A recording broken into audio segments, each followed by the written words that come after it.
आज है 4 फरवरी 2024 दिन रविवार। Welcome back to clean news MP. चलिए देखते हैं मध्य प्रदेश की 25 फटाफट बड़ी खबरों को। इससे पहले आप न्यूज को कहां से देख रहे हैं हमें कमेंट में बताना बिल्कुल ना भूलें। साथ ही हमारे फेसबुक पेज को भी फॉलो करें। फेसबुक पेज का लिंक डिस्क्रिप्शन में दिया गया है। मध्य प्रदेश में दुधारू पशुओं को अब निःशुल्क लगेगा टीका। राज्य सरकार ने चुनाव पूर्व भाजपा के संकल्प पत्र की एक और घोषणा पूरी कर दी है। प्रदेश भर में दुधारू पशुओं को अब बीमारियों से बचाव के लिए निःशुल्क टीका लगाया जाएगा। अभी पशुपालकों से प्रति टीका ₹1 लिया जाता है। इस संबंध में पशुपालन संचालनालय ने आदेश जारी किए। इससे प्रदेश के लगभग 3 लाख दुधारू पशुओं को लाभ होगा। 12 फरवरी को होंगे जिला पंचायत अध्यक्ष के चुनाव। चुनाव आयोग ने मध्य प्रदेश की 4 जिला पंचायतों में जिला पंचायत अध्यक्ष पद के लिए चुनाव की घोषणा कर दी है। अशोकनगर, खंडवा, जबलपुर, सीहोर में 12 फरवरी को जिला पंचायत अध्यक्ष के चुनाव होंगे। इन चुनाव की तैयारियों के लिए राज्य निर्वाचन आयोग के आयुक्त बसंत प्रताप सिंह ने इन जिलों के कलेक्टर को निर्देश जारी किया। उन्होंने कहा कि निर्वाचन नियमों के अनुसार अध्यक्ष पद के चुनाव संपन्न कराएं।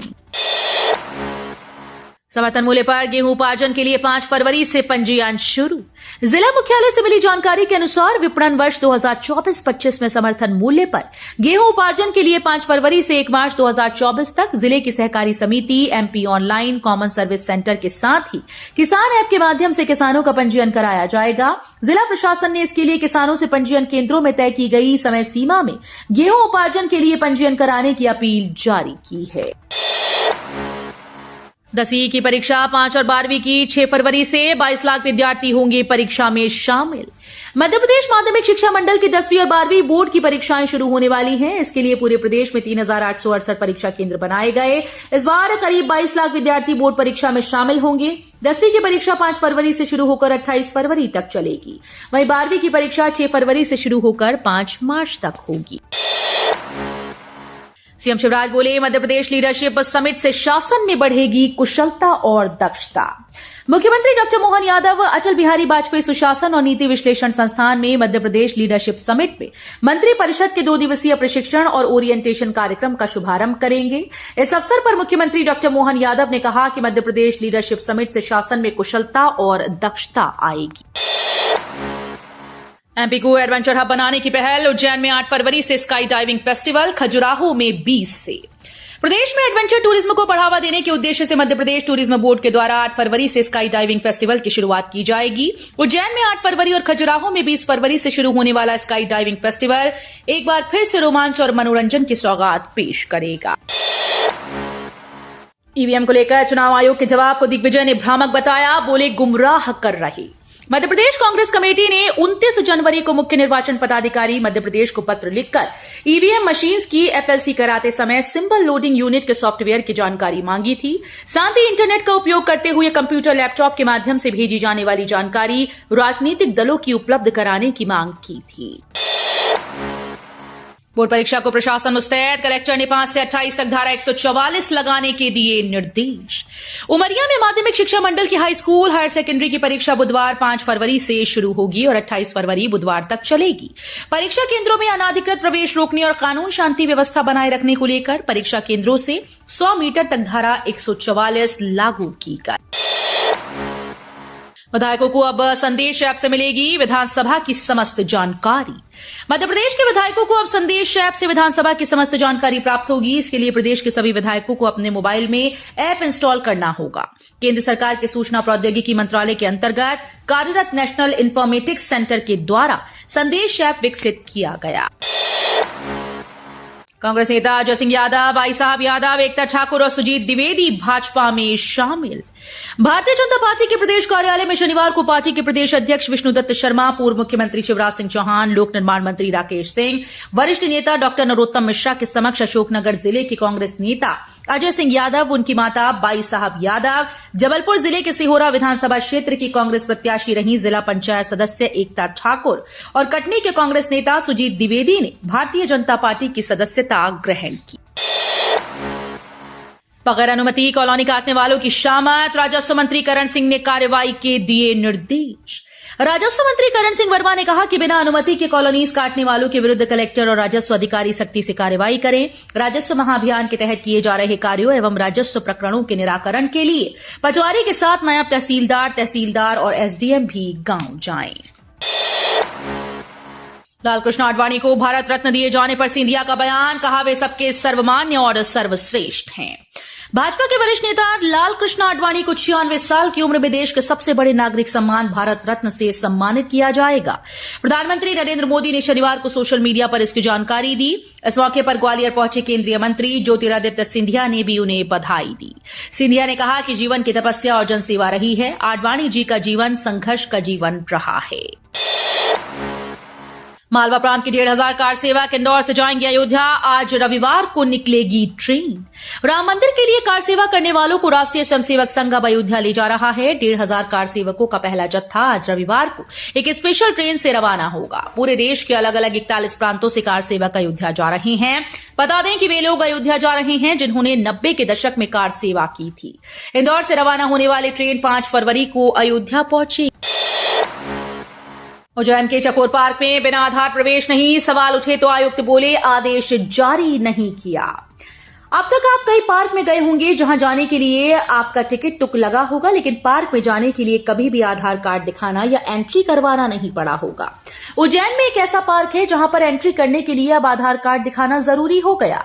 हालांकि इस संबंध में नगर निगम से जानकारी आने के 2 दिन बाद ही नगर निगम आयुक्त ने कहा कि ऐसा कोई सरकारी आदेश जारी नहीं हुआ है। इंदौर को मिलेगी वाराणसी व चंडीगढ़ उड़ान, समर शेड्यूल होगा 31 मार्च से लागू। इंदौर को समर शेड्यूल में नई उड़ानों की सौगात मिलने जा रही है। डीजीसीए ने देश भर के विमानतलों के लिए समर शेड्यूल जारी किया जो 31 मार्च से लागू होगा। नए शेड्यूल में इंदौर को वाराणसी के लिए सीधी उड़ान मिलेगी। अभी तक अलग अलग फ्लाइट से यात्रियों को वाराणसी जाना पड़ता है। इसके अलावा लंबे समय से रुकी चंडीगढ़ की उड़ान भी फिर से शुरू होगी।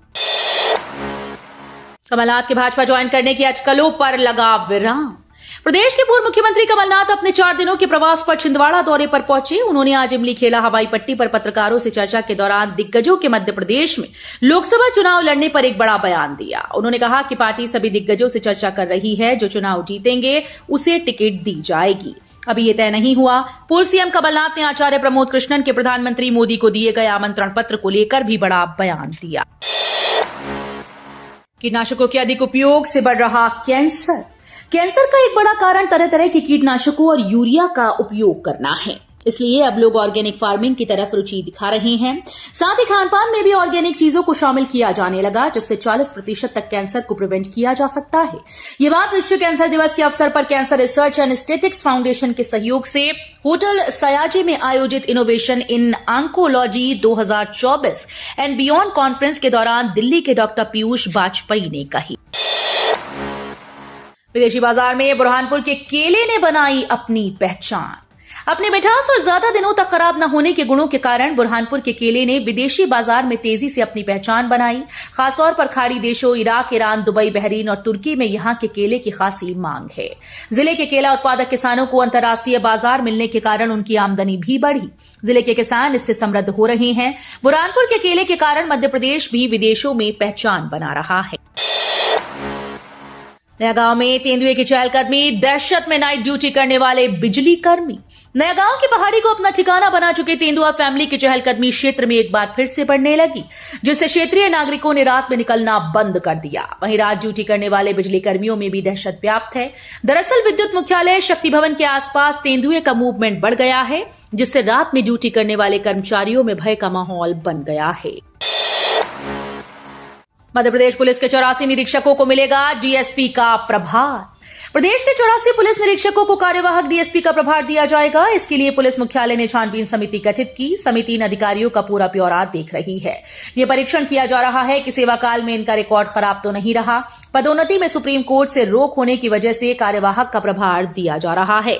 बता दें कि मुख्यमंत्री डॉक्टर मोहन यादव ने पुलिस मुख्यालय में बैठक लेकर अधिकारियों को निर्धारित समय में पदोन्नत करने को कहा था।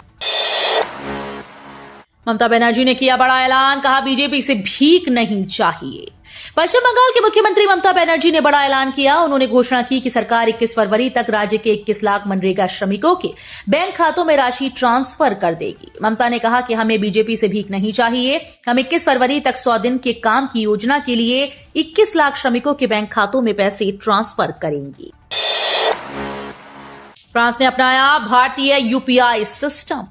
भारत ने अपने पेमेंट सिस्टम को ग्लोबल बनाने में बड़ी सफलता हासिल की। यहां के यूपीआई सिस्टम को फ्रांस ने अपना लिया। फ्रांस की राजधानी पेरिस में स्थित एफिल टावर से यूपीआई लॉन्च किया गया। इससे भारतीय पेमेंट सिस्टम को एक बड़ी पहचान मिलेगी। फ्रांस में यूपीआई की शुरुआत पर पीएम मोदी ने खुशी जाहिर करते हुए कहा कि ये यूपीआई को ग्लोबल बनाने की दिशा में महत्वपूर्ण कदम साबित होगा। आडवाणी को भारत रत्न देने पर ओवैसी ने की तारीफ, फिर कसा तंज। बीजेपी के दिग्गज नेता लाल कृष्ण आडवाणी को भारत रत्न दिए जाने की घोषणा के बाद एआईएमआईएम चीफ असदुद्दीन ओवैसी ने तीखी प्रतिक्रिया दी। उन्होंने कहा कि लाल कृष्ण आडवाणी के लिए भारत रत्न उचित है। फिर उन्होंने तंज कसते हुए कहा कि हिंसा में जान गंवाने वाले भारतीयों की कब्रें सीढ़ियों के अलावा और कुछ भी नहीं। बांग्लादेश की सेना के लिए जीसीएफ तैयार करेगी लाइट फील्ड गन। रक्षा क्षेत्र में भारतीय सेना आर्टिलरी डिवीजन के लिए अब तक बेहतरीन लाइट फील्ड गन बनाने वाली तोप गाड़ी निर्माणी की ख्याति देश के बाहर भी है।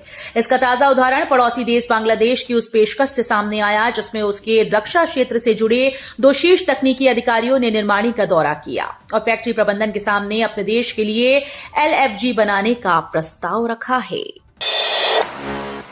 अयोग्यता के नोटिस को चुनौती देने वाली राजगढ़ जिला पंचायत अध्यक्ष की याचिका खारिज। आपराधिक मामले में दोषी करार होने पर सजा मिलते ही जिला पंचायत का पदाधिकारी स्वयं ही पद पर बने रहने के लिए अयोग्य हो जाता है।